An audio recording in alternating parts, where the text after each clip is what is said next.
Welcome to the second session of our study on the Apocrypha, the First Book of Maccabees. In this session, we will read and discuss chapters 2 and 3. As we said in the first session, chapters 1 and 2 are considered to be an introduction. We titled the introduction Crisis and Response, where chapter 1 describes the crisis, and chapter 2 is going to describe at least the initial response. Chapter 2, we introduced some of the main leaders of the Jewish revolt. Up until now, we have heard only the Greek names, Alexander the Great and the Seleucid king, Antiochus III, and the chief villain, Antiochus IV. Chapter 2 introduces Matthias and his family, the chief protagonists of our story. In chapter 3, we begin the main storyline with Judas, one of Matthias' sons and the primary leader of the early days of the revolt. We'll continue Judas' story through session 3 and session 4. We're also going to talk a little more about the history of the First Book of Maccabees, its author, and how it became a part of the Apocrypha. We begin this session with a quick review of last week's session, but after a word of prayer. O God, our Father, open our eyes and enlighten our minds as we study your word. So grant that our minds may know your truth, and our hearts may feel your love, and then confirm and strengthen our wills, that we may go out to live what we have learned. Through Jesus Christ our Lord. Amen. So in the first session, we talked about the books of the Apocrypha. We said that they came from the Septuagint, a Greek version of the Hebrew Bible that was mostly completed in the 2nd century b.c.e.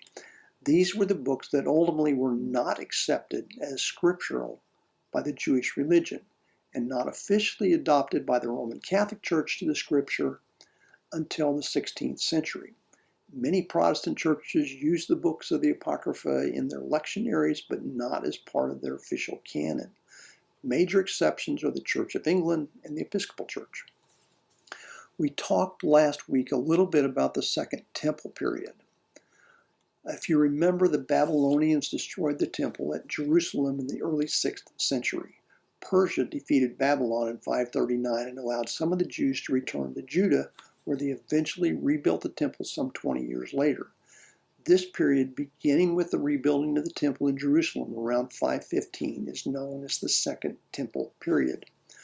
Persia dominated the Near East for nearly 200 years. Then Alexander the Great of Macedonia conquered the Persian Empire in 334 b.c.e.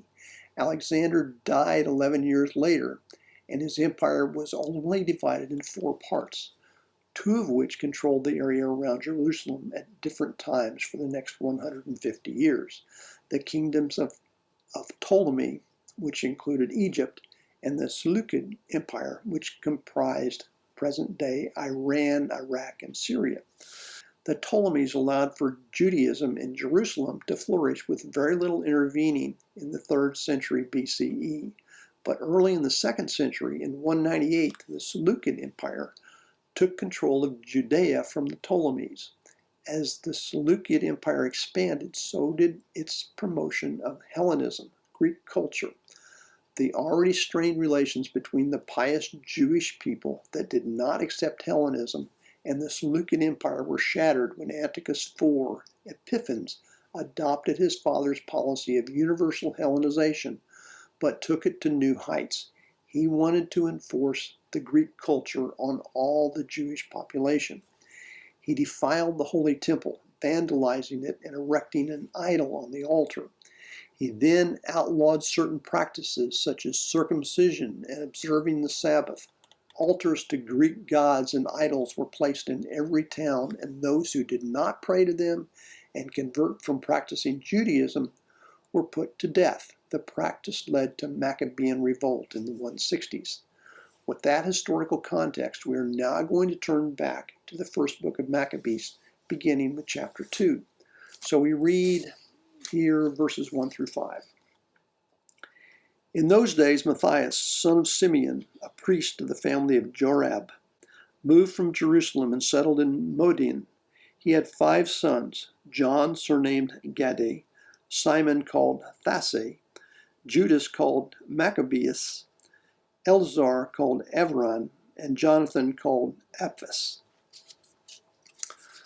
So Matthias was a member of a priestly family. but not a high priestly family. It says he settled in Modin, which was a village near Lod, about 20 miles northeast of Jerusalem. We notice that all the sons have nicknames. Judas nicknamed Maccabeus, which is thought to have meant the hammer. This would have been in around 166 BCE, for those of you who are keeping track of the dates.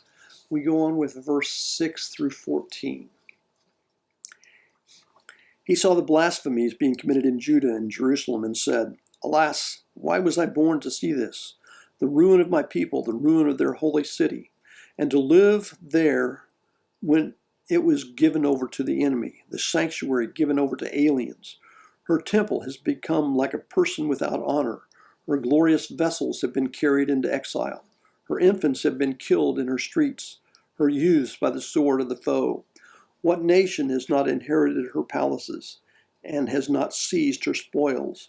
All her adornment has been taken away. No longer free, she has become a slave. And see, our holy place, our beauty, and our glory have been laid waste. The Gentiles have profaned them. Why should we live any longer?" Then Matthias and his sons tore their clothes, put on sackcloth, and mourned greatly. Here again in verses 7 through 13, we see a poetic lament. And we see several of these in the book of Maccabees. Jerusalem is personified as a captive woman here. All her adornments have been taken away. No longer free, she has become a slave. Then in verse 14, Matthias and his sons tore their clothes, put on sackcloth, and mourned. We go on to 15 through 18. The king's officers who were enforcing the apostasy came to the town of Modin to make them offer sacrifice. Many from Israel came to them, and Matthias and his sons were assembled. Then the king's officers spoke to Matthias as followed: "You are a leader, honored and great in this town, and supported by sons and brothers. Now be the first to come and do what the king commands, as all the Gentiles and people of Judah and those that are left in Jerusalem have done. Then you and your sons will be numbered among the friends of the king, and you and your sons will be honored with silver and gold and many gifts." Of course, what the king has commanded is to make local sacrifices away from Jerusalem and the temple, which is against Jewish law. The officials say that if you do this, you'll be considered friends of the king. We already know what Matthias is, or at least we suspect what Matthias is going to say. So we go on to verse 19 through 22. But Matthias answered and said in a loud voice, "Even if all the nations that live under the rule of the king obey him and have chosen to obey his commandments, every one of them abandoning the religion of their ancestors, I and my sons and my brothers will continue to live by the covenant of our ancestors. Far be it from us to desert the law and the ordinances. We will not obey the king's words by turning aside from our religion to the right hand or to the left."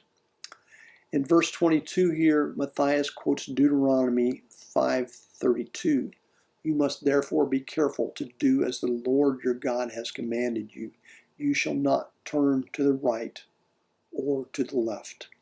So we go on, verse 23. When he had finished speaking these words, a Jew came forward in the sight of all to offer sacrifice on the altar in Modin, according to the king's command. When Matthias saw it, he burned with zeal, and his heart was stirred. He gave vent to the righteous anger. He ran and killed him on the altar. At the same time, he killed the king's officer who was forcing them to sacrifice, and he tore down the altar.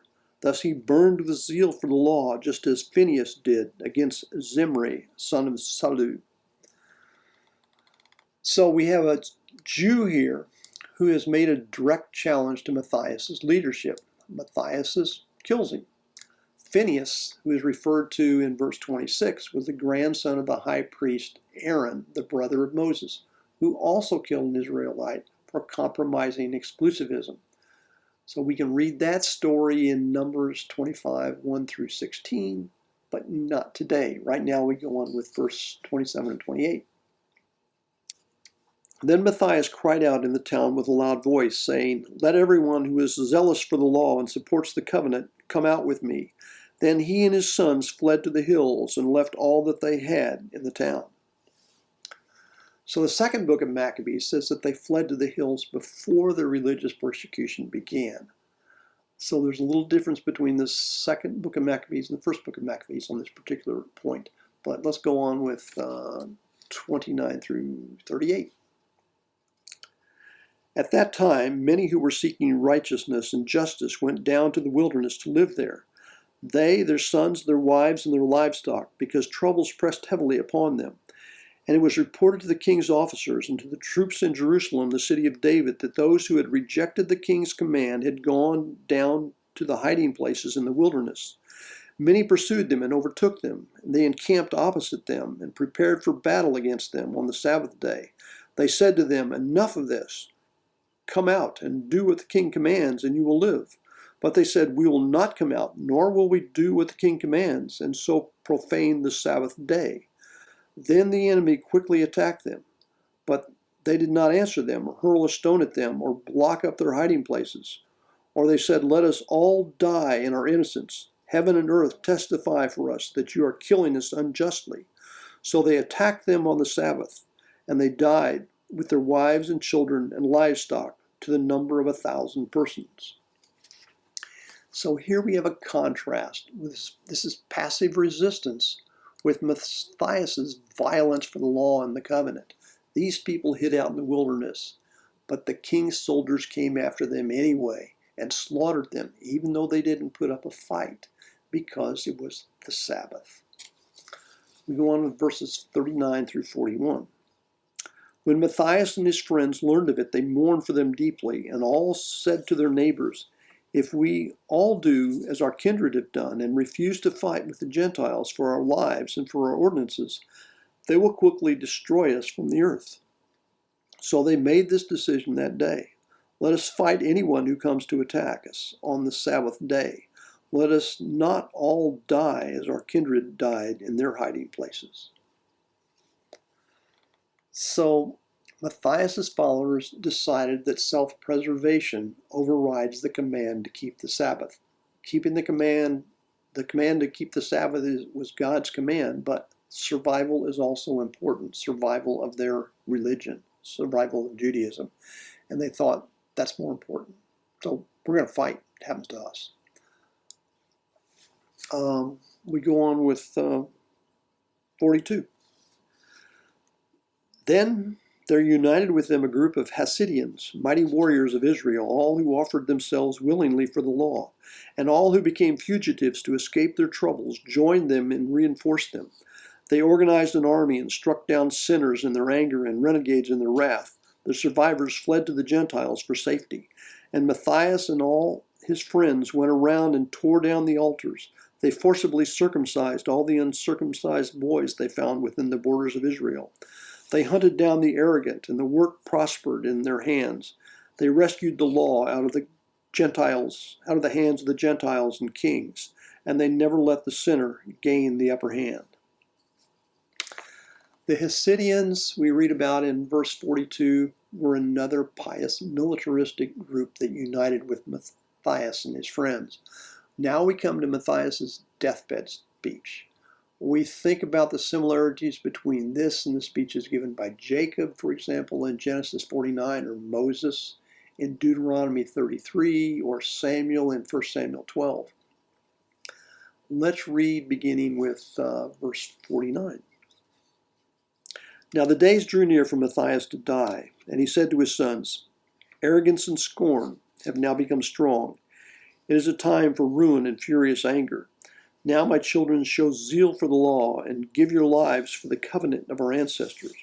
Remember the deeds of our ancestors, which they did in their generations, and you will receive great honor and an everlasting name. Was not Abraham found faithful when tested, and it was reckoned to him as righteousness? Joseph, in the time of his distress, kept the commandment and became Lord of Egypt. Phinehas, our ancestor, because he was deeply zealous, received the covenant of everlasting priesthood. Joshua, because he fulfilled the command, became a judge in Israel. Caleb, because he testified in the assembly, received an inheritance in the land. David, because he was merciful, inherited the throne of the kingdom forever. Elijah, because of great zeal for the law, was taken up into heaven. Hananiah, Azariah, and Mishael believed that they were saved from the flame. Daniel, because of his innocence, was delivered from the mouth of the lions. So we have seen in this section what are called praises of famous men, similar to what we find in the book of Suresh, if you've seen the book of Suresh, also from the Apocrypha. But we go on to the deathbed speech, verse 61. And so observe from generation to generation that none of those who put their trust in him will lack strength. Do not fear the words of sinners, for their splendor will turn into dung and worms. Today they will be exalted, but tomorrow they will not be found, because they will have returned to the dust, and their plans will have perished. My children, be courageous and grow strong in the law, for by it you will gain honor. So here Matthias foretells the fall of Antiochus IV. In verse 62, he says, his glory ends in dung and worms. So now, at this point, Matthias reintroduces his children, but in reverse order. Simeon, who is Simon, is to be the chief counselor, and Judas, the commander of the army. Verse 65. Here is your brother Simeon, who I know is wise in counsel. Always listen to him. He shall be your father. Judas Maccabeus has been a mighty warrior from his youth. He shall command the army for you and fight the battle against the peoples. You shall rally around all who observe the law and avenge wrong done to your people. Pay back the Gentiles in full and obey the commands of the law. Then he blessed them and was gathered to his ancestors. He died in 146th year and was buried in the tomb of his ancestors at Modian, and all Israel mourned for him with great lamentation. So this ends the introduction to the first book of Maccabees. Our first session, again, we said was the crisis. The first chapter was a crisis, and now we've read the response. This has been the preliminary background information that we need before we begin to read the main book, the core story.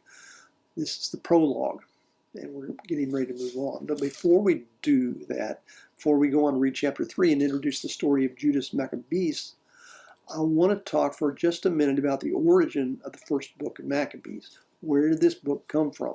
The author's identity is unknown. He was apparently an educated Jew, well-versed in Hebrew scriptures and the temple liturgy. He wrote in Hebrew, but was able to read, use, translate, and incorporate Greek and Latin documents from the Seleucid, Roman, and Spartan archives. His interests were political and historical rather than priestly.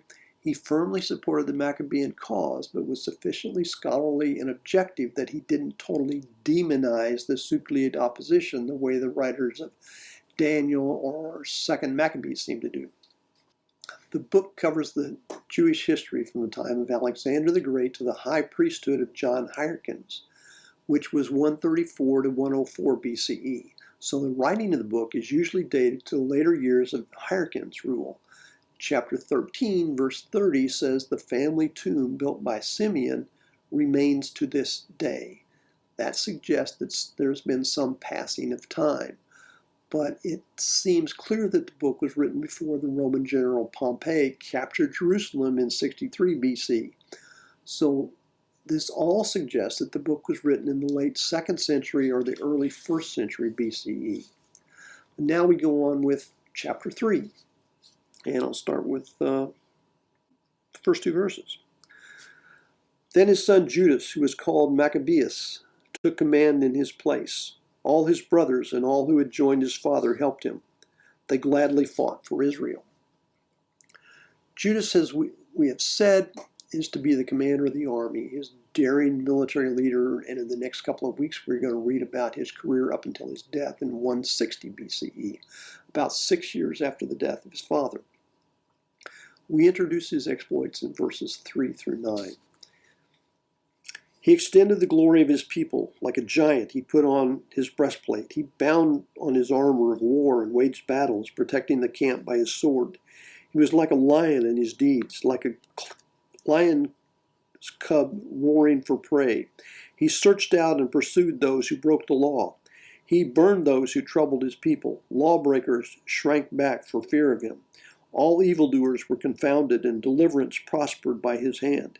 He embittered many kings, but he made Jacob glad by his deeds, and his memory is blessed forever. He went through the cities of Judah. He destroyed the ungodly out of the land. Thus he turned away wrath from Israel. He was renowned to the ends of the earth. He gathered in those who were perishing. In this poem, the author compares Judas to other earlier Israelites. For example, like a lion refers to Judah, Jacob's son. He attacks two main groups here: the lawbreakers who accept Antiochus' decree, and the foreign kings, Antiochus and Demetrius. So we go on with verses 10 through 12. Apollonius now gathered together Gentiles with a large force from Samaria to fight against Israel. And when Judas learned of it, he went out to meet him and defeated and killed him. Many were wounded and fell, and the rest fled. Then they seized their spoils, and Judas took the sword of Apollonius, used it in battle the rest of his life. So this story may remind us of David killing Goliath with a slingshot and then cutting off his head using Goliath's own sword. We go 13 through 15. When Saran, the commander of the Syrian army, heard that Judas had gathered a large company, including a body of faithful soldiers who stayed with him and went out to battle, he said, "I will make a name for myself and win honor in the kingdom. I will make war on Judas and his companions who scorned the king's command." Once again, a strong army of godless men went up with him to help him to take vengeance on the Israelites.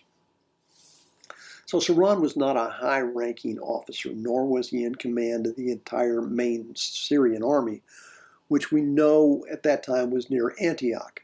But Saran did apparently command a sizable number of troops and was intent on attacking Judas. This probably a little bit of exaggeration here. So we go on with 16 through 26. When he approached the ascent of Beth Horon, Judas went out to meet him with a small company. But when they saw the army coming to meet them, they said to Judas, "How can we, few as we are, fight against so great and so strong a multitude? And we are faint, for we have eaten nothing today." Judas replied, "It is easy for many to be hemmed in by a few, for in the sight of heaven there is no difference between saving many or by a few. It is not on the size of the army that victory in battle depends, but strength comes from heaven. They come against us in great insolence and lawlessness to destroy us and our wives and our children and despoil us. But we fight for our lives and our laws. He himself will crush them before us. As for you, do not be afraid of them." When he finished speaking, he rushed suddenly against Saran and his army, and they were crushed before him. They pursued them down the descent of Beth-horon to the plain. 800 of them fell, and the rest fled into the land of the Philistines. Then Judas and his brothers began to be feared, and terror fell on the Gentiles all around them. His fame reached the king, and the Gentiles talked of the battles of Judas. So the ascent of Beth-horon is a major pass about 12 miles northwest of Jerusalem on the route from the coastal plain. At one point it's narrowed, and it was here that Judas ambushed Saran. Verse 18 refers to heaven. Judas replied, "It is easy for many to be hemmed in by a few, for in the sight of heaven there is no difference between saving by many or by few." Heaven here, and throughout the First Book of Maccabees, refers to God. Probably because the Maccabees, it's a pious substitute for the name of God. The land of the Philistines here is an anachronism. There were no Philistines around in the mid-2nd century. The author here is obviously presenting Judas as a latter-day David who was always fighting the Philistines. We go on with verse 27 through 31. When King Antiochus heard these reports, he was greatly angered, and he sent and gathered all the forces of his kingdom, a very strong army. He opened his coffers and gave a year's pay to his forces and ordered them to be ready for any need. Then he saw the money in the treasury was exhausted, and that the revenues from the country were small, because of the dissension and the disaster that had caused in the land by abolishing the laws that had existed from the earliest days. He feared that he might not have such funds as he had before for his expenses and for all the gifts he used to give more lavishly than preceding kings. He was greatly perplexed in mind. Then he determined to go to Persia and collect the revenues from those regions and raise a large fund. Where it says that Antiochus gathered all his forces, he gathered them for a military review at Daphne, which is near Antioch. His cash shortage was caused not by abolishing the Jewish laws, as it suggests here, but by spending money lavishly elsewhere. He also had other rebellions to deal with in the eastern part of the kingdom. At any rate, Antiochus went to Persia to raise money. So we go on with verse 32. He left Lysias, a distinguished man of royal lineage in charge of the king's affairs from the river Euphrates to the borders of Egypt. Lysias was also to take care of his son Antiochus until he returned. And he turned over to Lysias half of his forces and the elephants and gave him orders about all that he wanted done. As for the residents of Judea and Jerusalem, Lysias was to send a force against them to wipe out and destroy the strength of Israel and the remnant of Israel. He was to banish the memory of them from the place, settle aliens in all their territory, and distribute the land by lot. Then the king took the remaining half of his forces and left Antioch, his capital, in the 147th year. He crossed the Euphrates River and went through the upper provinces. So Lysias was left in charge of his political and military affairs in the western half of the empire. He was also made the guardian of his son, Antiochus V, who was about 7 or 8 years old at the time. So we go on with verses 38 through 44. Lysias chose Ptolemy, son of Dormenes, and Nicanor, and Gorgas, able men among friends of the king, and sent with them 40,000 infantry and 7,000 cavalry to go into the land of Judah and destroy it, as the king had commanded. So they set out with their entire force, and when they arrived, they encamped near Emmaus in the plain. When the traders of the region heard what was said to them, they took silver and gold in immense amounts and fetters, and went to the camp to get the Israelites for slaves, and forces from Syria and the land of the Philistines joined with them. Now Judas and his brothers saw that misfortune had increased, and their forces were encamped in their territory. They also learned what the king had commanded to do to the people who caused their final destruction. But they said to one another, "Let us restore the ruins of our people and fight for our people in the sanctuary." So the congregation assembled to be ready for battle, and to pray and to ask for mercy and compassion. Ptolemy and Nicanor were among those chosen by Lysias to go to Judah, but we hear no more about them here in the First Book of Maccabees. It appears that Gorgas was the one that led the 40,000 infantry and 7,000 cavalry to do battle in Judah. Gorgas was governor of Edema. Edema was an area south of Jerusalem in Judah and west of the Dead Sea. That was his main job, but right now he's fighting battles. The Emmaus referred to here is not the same Emmaus that we read about in Luke in the New Testament. So we go on with a poem, a lamentation over the sad state of the temple occupied by the Gentiles. Verse 45. Jerusalem was uninhabited like a wilderness. Not one of her children went in or out. The sanctuary was trampled down, and aliens held the citadel. It was a lodging place for the Gentiles. Joy was taken from Jacob. The flute and the harp ceased to play. Let's go on with 46 through 53. Then they gathered together and went to Mizpah, opposite Jerusalem, because Israel formerly had a place of prayer in Mizpah. They fasted that day and put on sackcloth and sprinkled ashes on their heads and tore their clothes. And they opened the book of the law to inquire into those matters about which the Gentiles consulted the likeliness of their gods. They also brought the vestments of the priesthood and the first fruits and tithes, and they stirred up Nazarites who completed their days. And they cried aloud to heaven, saying, "What shall we do with these? Where shall we take them? Your sanctuary is trampled down and profaned, and your priests mourn in humiliation. Here the Gentiles are assembled against us to destroy us. You know what they plot against us. How will we be able to withstand them if you do not help us?" So Judas' forces gathered at Mizpah, fasted, consulted the law concerning the battle. They prayed a prayer to heaven, asking God's help. How will we be able to do this? How will we be able to withstand them if you do not help us? So we read from verse 54 to the end of the chapter. Then they sounded the trumpets and gave a shout. After this, Judah appointed the leaders of the people in charge of thousands and hundreds and fifties and tens, those who were building houses or were about to be married, who were planting a vineyard, or were faint-hearted, he told to go home according to the law. Then the army marched out and encamped to the south of Emmaus. And Judah said, "Arm yourselves and be courageous. Be ready early in the morning to fight with these Gentiles who have assembled against us, to destroy us and our sanctuary. It is better for us to die in battle than to see the misfortune of our nation and the sanctuary. But as his will in heaven may be, so shall he do."